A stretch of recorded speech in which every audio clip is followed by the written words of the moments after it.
देखिए ये आपका टॉपिक चल रहा है इस समय इनपुट यूनिट। कंप्यूटर की जो संरचना होती है, स्ट्रक्चर आती है कंप्यूटर के अंदर आपको बताया जा रहा है इनपुट यूनिट। तो इनपुट यूनिट में इसके पहले आपको कुछ इनपुट इकाइयाँ बताई गई हैं, जैसे कि माउस बताया गया, कीबोर्ड बताया गया। उसी में ये आगे है आपका स्कैनर एंड कैमरा। स्कैनर क्या होता है? स्कैन करना। स्कैन मतलब किसी चीज का कॉपी करना, किसी चीज को कॉपी करना, ट्रेस कर लेना। तो ये स्कैनर होता है एंड कैमरा। और कैमरा से जानते ही हो कि फोटो क्लिक करके, है ना, फोटो किसी इमेज को कैप्चर करके कंप्यूटर में डाल सकते हैं। तो इसीलिए इसको इनपुट यूनिट कहते हैं, क्योंकि स्कैनर के द्वारा या कैमरा के द्वारा किसी पेज पर बना हुआ कोई डॉक्यूमेंट या डाटा, या कैमरा के द्वारा किसी भी इमेज को लेकर के कंप्यूटर में डाल सकते हैं। तो मैं डाल सकते हैं मतलब इनपुट यूनिट है, इनपुट कर सकते हैं। तो this icon is displayed attach scanner and camera name. ये जो आइकॉन होता है आपका, दिस आइकॉन, ये आइकॉन इज डिस्प्लेड प्रदर्शित होता है, प्रदर्शित करता है attach scanner and camera name. हमारे कंप्यूटर से जो स्कैनर जुड़ा हुआ है या कैमरा जुड़ा हुआ है उसका नाम बताता है। विद कंप्यूटर, कंप्यूटर के साथ। Here is user can set the properties for done work। और यहाँ से हम उस पेज पर बने हुए आंकड़े को कंप्यूटर में स्कैन करके डाल सकते हैं, या किसी इमेज को पिक करके कैप्चर करके कंप्यूटर में डाल सकते हैं। फिर आता है माइक्रोफोन। माइक्रोफोन जहाँ से हम कुछ बोलते हैं और जो हमारे फिर कंप्यूटर की मेमोरी में चला जाता है वो आता है। तो ये होता है आपका microphone. Use this input unit, इस इनपुट इकाई का प्रयोग करो फॉर एक्सेप्ट, स्वीकार करने के लिए, sound and save it in the computer. कोई भी साउंड, जैसे आप मोबाइल से बात करते हो तो मोबाइल में बात करते हो तो यहाँ मुंह की तरफ जो लगा होता है एक छोटा सा माइक्रोफोन लगा होता है, और अलग से भी माइक्रोफोन आता है। तो उसमें जो हम कुछ बोलते हैं वो रिकॉर्ड होता जाता है। जैसे इस वीडियो में अभी जो हम बोल रहे हैं वो रिकॉर्ड हो रहा है। तो किसके माध्यम से ये कंप्यूटर की मेमोरी में जा रहा है? माइक्रोफोन के। इस मोबाइल में भी माइक्रोफोन लगा होता है, तो वो कंप्यूटर में जा रहा होता है, सेव हो रहा होता है।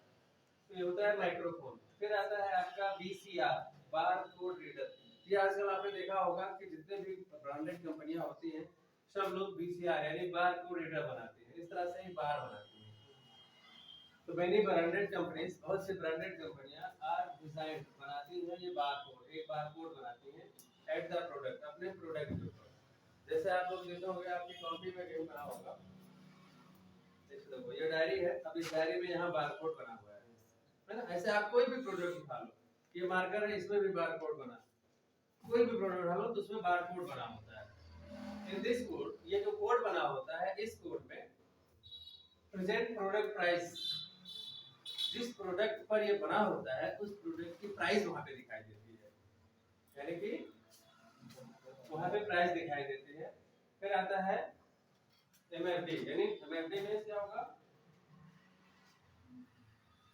एमएफडी में क्या होगा? मैन्युफैक्चर डेट, यानी वो प्रोडक्ट, जिस प्रोडक्ट पर ये बना है वो प्रोडक्ट कब बनाया गया था, उसके निर्माण की तिथि क्या है, मैन्युफैक्चर डेट। फिर है एक्सपी, एक्सपी मतलब एक्सपायरी डेट, उस प्रोडक्ट की गुणवत्ता कब समाप्त हो जाएगी, वो एक्सपायरी डेट होता है। तो इस बार this barcode is read by BCR. और ये जो बारकोड किसी पे बना होता है, इसको पढ़ने के लिए जिस इनपुट इकाई का प्रयोग किया जाता है उसका नाम होता है बीसीआर, बारकोड रीडर। तो समझ में आया? किसी भी ब्रांडेड कंपनी के प्रोडक्ट पर एक बारकोड बना होता है, ये ऊर्ध्वाधर लाइनें होती है। इस बारकोड पे उस प्रोडक्ट का प्राइस होता है, उसका मैन्युफैक्चर डेट होता है, उसके समापन की तिथि होती है, और इसके अलावा किस कंपनी ने उसको बनाया है, यानी उससे संबंधित सारा डिटेल होता है। This barcode is read by BCR. इस बारकोड को बीसीआर के द्वारा पढ़ा जा सकता है। यानी कंप्यूटर में जैसे वो बीसीआर जुड़ा हुआ है ना, तो उसपे आप देखते हैं जब माउस जैसा होता है ना, तो आप कोई प्रोडक्ट लेते हैं तो उसपे दुकानदार क्या करता है, उसपे बटन को पुश करता है तो वहां से एक रेज निकलती है, वो रेज इस बीसीआर पर पड़ती है, और इस बीसीआर पर पड़ने के बाद उसका पूरा डिटेल उसके मॉनिटर पर आ जाता है, यानी उसकी बिलिंग आसान हो जाती है। फिर आता है क्यूआरआर, क्विक रिस्पांस रीडर। क्विक क्यूआरआर तो आपके आधार कार्ड वगैरह में बना होता है ना, क्यूआर, जिसको क्यूआर कोड कहते हैं, क्यूआर कोड बना होता है। लेकिन उस कोड को पढ़ने के लिए जो डिवाइस यूज किया जाता है, जो इनपुट यूनिट का प्रयोग किया जाता है, वो होता है QR।